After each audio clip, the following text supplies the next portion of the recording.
una nueva edición de Consume Marca Registrada. Eso significa que recibimos a la querida Fernanda Ariceta. ¿Cómo anda? ¿Cómo estás? ¿Todo bien? Todo bien. Bienvenida. Acá ¿Cómo andamos. estás ese fin de semana? Bien, con calor, ¿no? Como todo el mundo. Variado, porque estuvo complicado.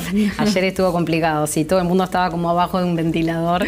Pero bueno, a veces nos venimos quejando de que no tenemos verano y cuando tenemos mucho también nos quejamos. Pero eso es parte del uruguayismo. Manía de quejarse, está bien. Bueno, hablando de uruguayismo y no uruguayismo, sí. Hoy sí, tenemos un término que es el ciudadano glocal. Pero está bueno para empezar a hablar de qué es un ciudadano glocal. Es glocal. Sí, no es un error de tipeo. Es un error no es un error de tipeo. Es efectivamente de ciudadanos glocales de los que vamos a hablar hoy. Pero ¿por qué a veces pensamos que es un error de tipeo? Bueno, no es un error de tipeo. Los ciudadanos globales vendrían a ser el punto de partida de este otro fenómeno, concepto que vamos a volver a hablar ahora. Porque, ¿qué es un ciudadano global? No es algo nuevo, supuestamente acá estamos hablando de tendencias, de cuestiones que pasan más o menos en los días en los que vivimos hoy. Y el ciudadano global no es algo novedoso. Quizás en la intelectualidad del siglo XIX ya se hablaba un Sarmiento, un ciudadano global, un tipo que viajaba por todo el mundo. Era algo como que en la intelectualidad era importante, bueno, haber viajado por todo el mundo y sentirse un ciudadano global, responder a lo que era esa maravilla de un mundo que empezaba a conectarse. O incluso antes, en los siglos XVII, XVIII, no sé si sabías que los jóvenes aristócratas europeos tenían que hacer su gran tour. Eso significa que uno no era un aristócrata completo hasta que no había viajado, hasta que no tenía mundo, exactamente. Incluso hay una anécdota muy divertida que es como tenían que probar que habían ido. En Roma les vendían estatuas y cuestiones de historia que en realidad eran falsas, porque sabían que tenían todo ese mercado europeos yendo a demostrar luego en sus países de orígenes que habían ido. ¿Por qué? Porque lo importante era haber estado en esos otros lugares. Y el hecho de ser un ciudadano del mundo no se medía en kilómetros. Habías estado efectivamente en todos esos lugares. Habías logrado llevarte algo, como en el caso del Gran Tour, o habías hecho vivido, ¿no? Vivido, Claro. Exacto. Te habías hecho parte de eso. Eso te hacía un ciudadano global. Pero la diferencia hoy en día es que hoy en día si uno se siente un ciudadano global, puede ser un ciudadano global. No tiene que ser un aristócrata o un intelectual, ni haber viajado efectivamente todos esos kilómetros, sino que puede sentirse parte de ese mundo. Y eso tiene que ver con la tecnología, por supuesto, en términos de lo que es los avances logísticos y, por supuesto, lo que lo llevó a los individuos, que es Internet, redes sociales y todo eso demás. O sea, hoy cuando decimos el ciudadano global es alguien que por definición siente mayor pertenencia y mayor lealtad a una entidad más grande, mundial, global, mucho más que a su estado-nación, en este caso a los uruguayos. O sea, soy ciudadano del mundo, soy mundial antes de uruguayo. Incluso hay una interesante movida ahora, que es parte de uno de los activistas que está atrás de los bitcoins, que propone tener un pasaporte mundial, un pasaporte global. Ahora lo podemos ver, de hecho hay una propuesta está ahí, no sé si lo podemos. No importa, es como un DNI, es como una cédula que se propone este activista propone que todos podamos tener un pasaporte. De hecho, ya lo están incorporando como piloto. O sea, en vez de tener un pasaporte uruguayo o español, tengo el pasaporte global. Porque los pasaportes y las cédulas y todas esas cuestiones y la libreta de manejar en algunos casos en Estados Unidos, es como lo que hace, bueno, yo existo, tengo este documento. Entonces, si puedo llegar a tener un documento que dice que soy ciudadano del mundo, que existo, soy Fernanda Ariceta, vivo en este mundo, esa es la idea de este pasaporte que quieren implementar. Pero bueno, claramente no hay ninguna entidad que esté hoy reconociendo que uno como individuo pueda ser un ciudadano del mundo. Pero nosotros nos sentimos así, porque a veces... O sea, no hay una entidad que decís jurídica. Jurídica, exacto, claro. Que sí a nivel de países, pero no a nivel de personas. Entonces, un poco por ese lado iba esta propuesta. Pero lo más interesante es que hoy, muchas veces este es una propuesta, ¿no?, de Janina Lowitz, cómo sería en la BitNation, o sea, en una entidad deslocalizada que no responde a ningún país, cómo sería tener un documento de esa entidad y ser parte de algo más grande. Pero lo interesante es que hoy ya nos sentimos parte de algo más grande sin tener que tener el pasaporte de blockchain, el pasaporte identificado a nivel virtual, porque ya hoy cuando estamos en Facebook o en Twitter, en Instagram, cuando vivimos en esas comunidades que se han generado a nivel virtual, de esa manera ya nos estamos sintiendo parte de otra cosa y estamos generando comunidades que no tienen nada que ver con las naciones-estado. ¿No te parece muy teórico? Pero en realidad no lo es tanto, porque es, ¿qué soy primero, uruguayo o participo en Facebook, en Twitter, en Instagram? Porque además las redes sociales lo que nos permiten, depende de cada una plataforma y genera cuestiones, formas distintas de relacionarse, lo que nos permiten las plataformas es que nosotros sintamos una sensación de comunidad y logremos ser más. Sí, democratizar y ser parte de algo más. De eso, exactamente. Capaz que, bueno, de la misma forma que un ciudadano americano, francés, ¿no? Porque dentro el Facebook es igual, todo es todo lo mismo. La nacionalidad termina siendo secundaria en esa identificación, e incluso la gente se junta en cosas que antes era muy difícil juntarse con más personas que tuvieran esas mismas intenciones que tú. Entonces, ya sé, desde algo súper... un jueguito, el Candy Crush, las vidas del Candy Crush.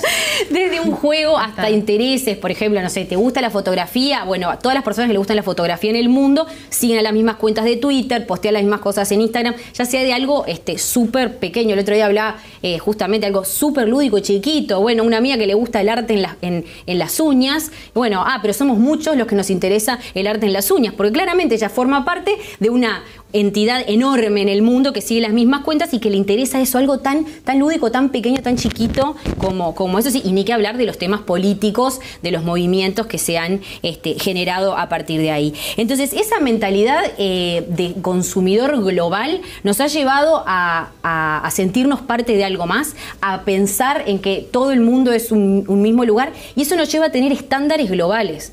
O sea, hoy tú sabés que podés adquirir bienes y servicios en cualquier parte del mundo. Entonces, los estándares que tenemos a nivel de lo que pretendemos recibir no tienen nada que ver con que yo pueda acceder a eso físicamente cerca. Claro. Nos acostumbramos a que, incluso a nivel de producción, yo me acordaba que cuando era chica y veíamos que un juguete decía Made in Japan o Made in China o Made in Alemania, o sea, hoy en día no hay de esos, pero... nos parecía rarísimo, o sea, todavía nos sorprendía decir... Nos sorprendía, era como dónde está este lugar en el otro lado del planeta. Exacto, entonces, bueno, lo que fue la integración económica, logística, por eso que fue un poco antes de lo que tuvo que ver al nivel de los individuos, de sentir el impacto con lo que tiene que ver con Internet, nos hizo ver eso, bueno, esto se está produciendo en todas partes del mundo.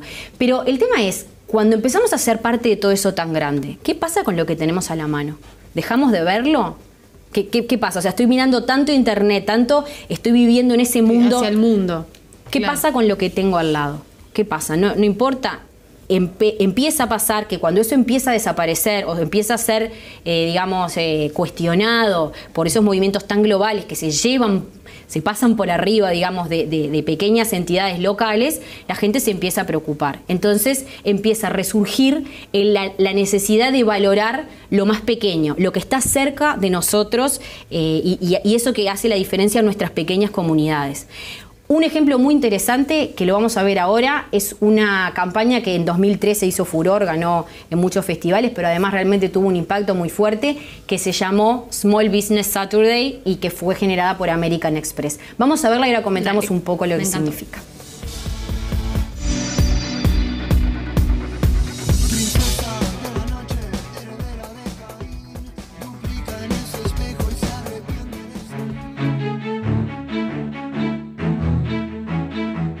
In 2010, American Express created Small Business Saturday, a new shopping day right after Black Friday, America's biggest, most iconic shopping day of the year, 1 month before Christmas.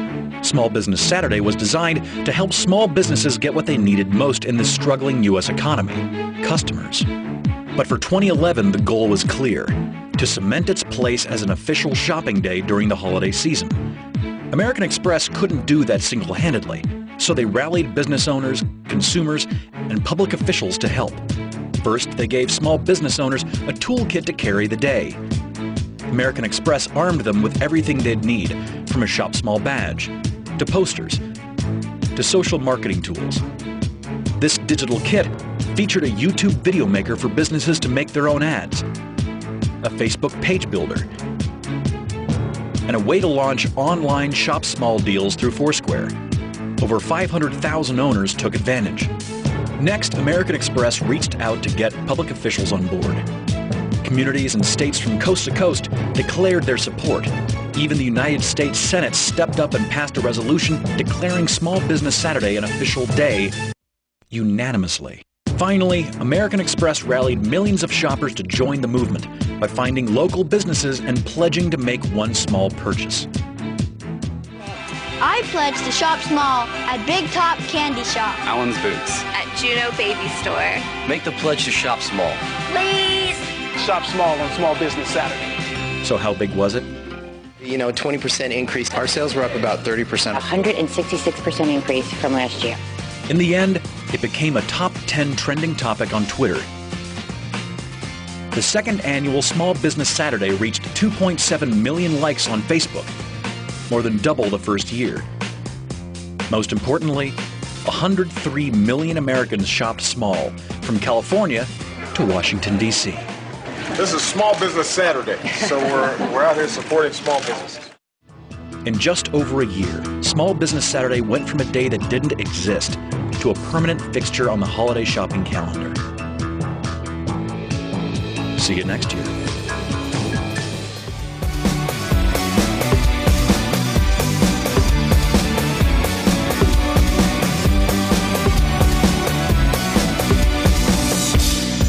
Muy bien, ahí veíamos esta campaña bien particular que de repente está bueno como comentarla porque fue no estaba en español. Esto es súper interesante porque habla de cómo con estándares globales, o sea, porque es una campaña que generó American Express, una tarjeta global gigante, que identificó que a los pequeños comercios, durante las temporadas esas del Black Friday, esas fechas de compra tan importantes en Estados Unidos, ellos no tenían cómo competir. Entonces, generaron un día que se llamó Small Business Saturday, el pequeño día, el pequeño sábado, el pequeño día del día de los pequeños negocios, y ese día lo que plantearon le planteaban a la comunidad: vayan y compren ese comercio barrial, ese comercio del barrio, esa tienda que no tiene la potencia publicitaria, ni es una cadena global, ni nada, es ese que está cerca de tu barrio, y por eso decía shop small, comprar en chico. El local del barrio, el de que es de tu, ¿no? La tienda de referencia, o sea, no tiene por qué ser pequeña, o sea, no estamos hablando solo de algo de pequeño como esa pequeña, que sea pequeño el local, digamos, sino que no sea parte de una cadena. Es una gran cadena internacional. Es de una familia, es de unos hermanos, ¿viste? A veces cosas son de unos hermanos, la ferretería, la tienda. Bueno, valorar ese comercio que es el que está generando el dinamismo comercial de tu pequeña comunidad. Lo interesante tiene que ver con esta dualidad, porque es el gigante, el American Express, que valiéndose de herramientas de Facebook, porque parte de lo que veían ahí, porque tuvo dos apoyaturas esta campaña. La primera fue que American Express lo que permitió fue, además de poner la plata para hacer toda la campaña y generar este día, lo que logró fue le dio herramientas vía Facebook, o sea, vía redes sociales, para que esta gente pudiera plantear promociones, mostrar, comunicar qué era lo que tenía para ofrecer en ese día. Claro, dentro de sus posibilidades, ¿no? Que dentro de las redes sociales es mucho más económico que una gran, exacto, pero dentro incluso le daba American Express, le daba espacios y le daba como herramientas para comunicarse mejor en ese día. Entonces, lo interesante de esto es que es, bueno, un gigante global, valiéndose de otro gigante global, hablando de apoyemos al pequeño comercio. Que de hecho, y hablando un poco, esto es un detalle nomás, un paréntesis, pero después de esto en 2013, pero hoy, por ejemplo, se habla mucho de en qué medida una cosa que es muy técnica, pero se llama compra programática en publicidad, va a permitir al permitir efectivamente que alguien elija a alguien exactamente como tú, que vive en Montevideo, que tiene tus intereses en Internet, si eso, hay una discusión abierta sobre si eso va a favorecer al pequeño comercio del barrio que quiere hablar contigo vía Internet, o va a favorecer a los grandes monstruos que tienen más dinero para invertir. Esa es una discusión que no está saldada. Pero lo que sí es interesante de este ejemplo es esa dualidad. Empieza a interesar qué pasa con mi comunidad. Esa tienda es la que a mí me hace la diferencia en el día a día, y tiene que ver con cómo queremos que la economía se desarrolle y lo que nos interesa en el hoy. Si nosotros no nos preocupamos de ir a comprar a esa tienda que está enfrente, si mi comunidad no lo hace, nadie más lo va a hacer. Entonces, activarlo desde allí. Un compromiso mayor a nivel gubernamental, político. Por supuesto, que de hecho se ve en el caso que otra de las cosas que funcionó muy bien de esta campaña fue que lograron activar a nivel institucional, desde que empieza diciendo Barack Obama lo tuiteó, porque a nivel gubernamental, a nivel de las instituciones, es muy importante fortalecer esas distintas capas y que esa globalidad económica en la que estamos hoy no afecte lo que es la vinculación de las personas con su entidad institucional más cercana. De hecho, se habla de globalidad económica y localismo social y político. Entonces, ese localismo social y político es el que, desde el punto de vista de la institucionalidad, ahí veíamos alcaldes, de políticos de todo tipo y celebridades apoyando esta campaña, porque esa es la tendencia y es real. Además, a nivel de académicos se está hablando muchísimo de esto, cómo hoy estamos viendo a la misma vez en ese mundo donde vivimos todos virtualizados, ¿no? Vivimos Google, Facebook, Airbnb, Slack, Snapchat, no importa a través de qué plataforma global estemos conectándonos, lo más importante hoy se está viendo que son las ciudades. De hecho, se está hablando de un resurgimiento de la ciudad como entidad política, porque es de donde uno efectivamente puede hacer más, la acción de uno como consumidor o como ciudadano es donde tiene mayor efecto. Entonces, una Lucía Brocal que en realidad tiene, de nuevo, estándares globales para pedir lo que quiera, capacidad y acceso a las herramientas que plantea el mundo. Pero ¿dónde vivís? ¿Dónde haces tú la diferencia? ¿Dónde está eso que te llega a ti directamente? En el espacio local. Entonces, es un circuito que está volviendo a revalorizar lo importante de lo local y está volviéndole a dar un significado. Esto que estamos viendo, las imágenes que estamos viendo hace rato, que son menús de McDonald's extraños que van a poder ver, tiene que ver, y me parece súper interesante, con algo que refleja muy bien este fenómeno del que estamos hablando. Decime si hay pocas marcas tan icónicas de la globalización como McDonald's, ¿no? Se lo ha usado como ícono de la globalización permanentemente porque fue una marca y una compañía que creció en base a lo hiperestandarizado, a estandarizar y llevar al resto del mundo un modelo que tenía que ver con la comida 100% norteamericana. Y así creció y se expandió y fue durante años. Un ejemplo. Bueno, ya hace pocos años, pero que está absolutamente, digamos, ya institucionalizado dentro de la propia empresa, que se habla de menús locales. O sea, ahí veíamos desde un almuerzo colombiano que no tiene nada que uno pueda pedir en Uruguay, o sea, específico. Estos son hamburguesas en China. O sea, cambios en el menú que no son simplemente cosméticos, no es que a una hamburguesa le pongo un ingrediente que puede gustar. Ya desde el pienso se tiene en cuenta el gusto local de esa comunidad. Exacto. Y también me pareció súper interesante, vamos a ver un pedacito bien chiquito de un corte que es publicitario y que también es interesante ver porque no parece publicidad, pero es publicidad, que es un video de BuzzFeed. No sé si has visto, BuzzFeed hace videos que parecen como que son, digamos, espontáneos, pero no son espontáneos, hay una marca detrás. Y en esto vamos a ver qué es lo que propone cuando están marketeando, digamos, su menú de India. Dale.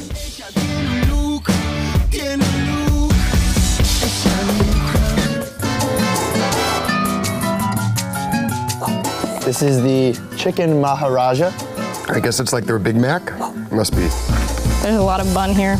Oh my God. I don't think this is the same sauce they use in a Big Mac. It can't be. It's chicken, it's not beef, but what can you do? This is amazing. This is American opulence exported to India at its finest. This is just like, yeah, let's just put all of it in there. Like, what the hell? Wipe your hands all the time.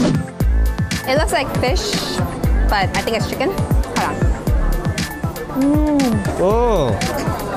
This is fried and crispy patty, and it has pork belly, and it tastes like bacon. Whoa. I think it's too much mayo. It takes away the taste of the meat. It has like mashed potatoes or something. This is better than bacon. Oh. It's just really tender. It's just really good. No. This is bad. This is not good at all. Don't bring this to the U.S. So this is a chicken pineapple chapata, and it has cheese and tomato. It looks pretty good.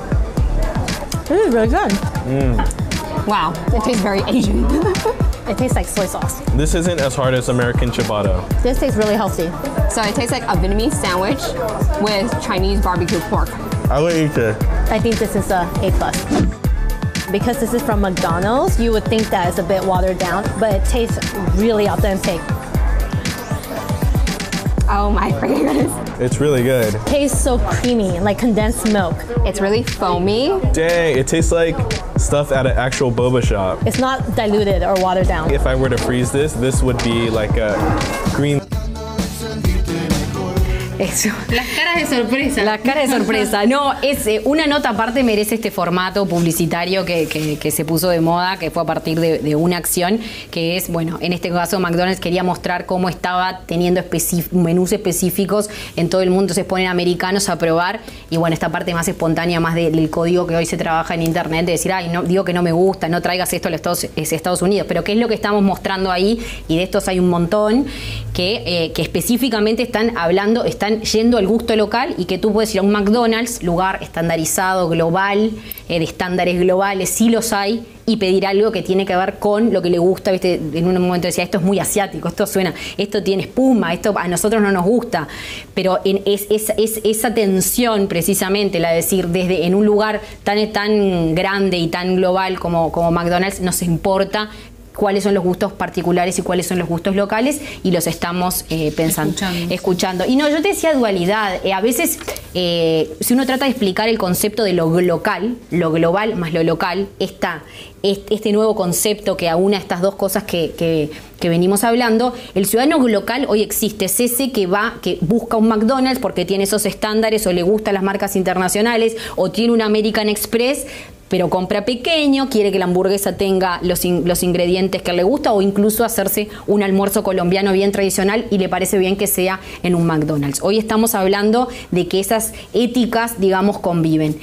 Aquí se habla también de que hay una brecha generacional. A la gente que tenemos más edad, la generación X, por ejemplo, a la que teóricamente pertenezco, que depende de los años que hayas nacido, esto nos parece un poco raro, ¿no? Como cómo McDonald's tiene un menú local, cómo podemos hablar de que una marca internacional habla del pequeño comercio. O sea, sentimos la tensión, pero que para los millennials, que son la gente que hoy en día está entrando a la fuerza laboral y por eso se les presta tanta atención, son los nativos digitales, gente que nació ya mucho más conectados que otras generaciones, esta tensión no la ven, les parece natural, les parece que el mundo es natural. A veces se habla de como cuestiones más anecdóticas para que uno lo visualice, es eso de que nos estamos relacionando a través de una plataforma global teniéndote enfrente. Entonces yo le charlo a Lucía desde una plataforma yendo a través de una compañía de mensajería o de un sitio web global, y esa forma de vinculándome con alguien que tengo enfrente, sobre quien conozco,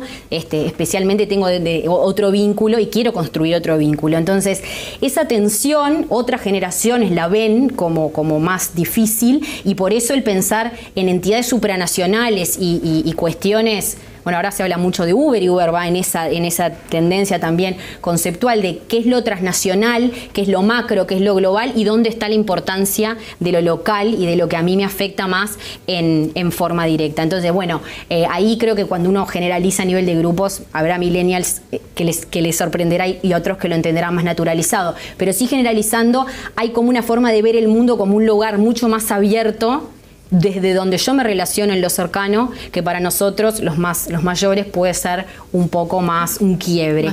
Y por eso ahora los voy a invitar a ver un comercial que es bastante nuevo, de Tinder Plus. No sé si saben lo que es la plataforma Tinder, es una plataforma de citas, digamos, al decir de cita ya digo de qué generación soy, ¿no? Es una plataforma de vinculación, para gente. No dijiste Levante. Para gente soltera. No sé, hay gente que dice que es más de Levante, gente que dice que no. Bueno, creo que teóricamente la palabra estaría bien. Pero vamos a verlo porque es un comercial que no habla de este tema, pero lo refleja la relación que hoy tienen los jóvenes con lo global y lo local a la misma vez.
10 años antes. Te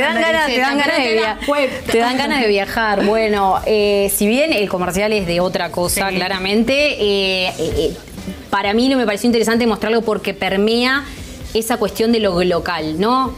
¿Estoy acá? ¿No estoy acá? ¿Cuál es tu lugar en el mundo? Es una aplicación mundial, pero se transforma en local cuando llego al lugar. Y es cuando me puedo juntar. O sea, es la geolocalización a lo que permite es que te juntes cuando estás cerca. Ya hay otras plataformas que permiten vincularse y se habla de muchos matrimonios generados por Facebook y otro montón de cosas. Pero esto es esa cosa que a quien crece con esto, quien hoy lo utiliza, ya genera otra situación sobre, de nuevo, qué es lo que me afecta a mí directamente y a qué pertenezco, de qué soy parte. El glocal como término, digamos, que también funciona en inglés, empezó en realidad con el movimiento ambientalista, que se hablaba de, creo que podemos poner, Think Global, Act Local, ¿no? Think Global significaba que si no estábamos pensando en lo que pasaba en el mundo, no íbamos a entender la naturaleza de los problemas que teníamos y que la única forma de resolverlo era a nivel local. O sea, esto en el movimiento ambientalista ya hace mucho tiempo que está, porque hablaba de vuelta de tener que, porque qué pasa mucho con los temas ambientales es que si hay un problema y yo no lo veo, no sé, existe, estoy tirando gases que están generando un problema en la atmósfera, o estoy tirando basura. Mientras yo no la vea, mientras no esté en mi parte, acá en mi partecita del mundo, no pasa nada. Entonces el movimiento ambientalista empezó a decir, vamos a ser locales. O sea, ser local es lo más importante para tomar dimensión de que lo que pasa a nivel macro y actual a nivel local.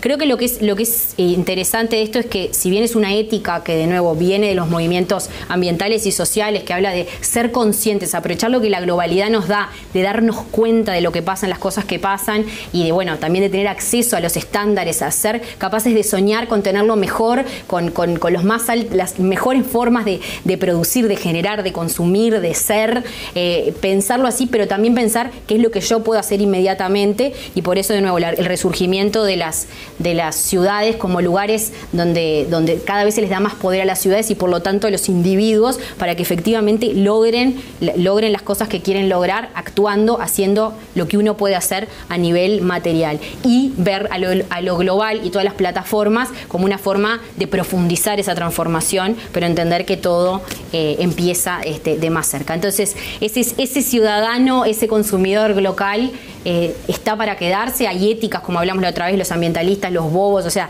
hay otro tipo, consumidores que definitivamente se sienten locales y actúan como tales, pero está empezando a masificarse y es una tendencia que vamos a ver profundizarse. O sea, llegó para quedarse. Llegó para quedarse, y si entendemos esa dualidad de la que hablamos, vamos a poder hablar mejor con esta gente que está pensando de esta manera. Muy bien, como siempre, muy interesante. Seguimos aprendiendo entonces de las tendencias en la sociedad de consumo. Muchas gracias, Fer. Nos vemos la próxima. Nos vemos la próxima.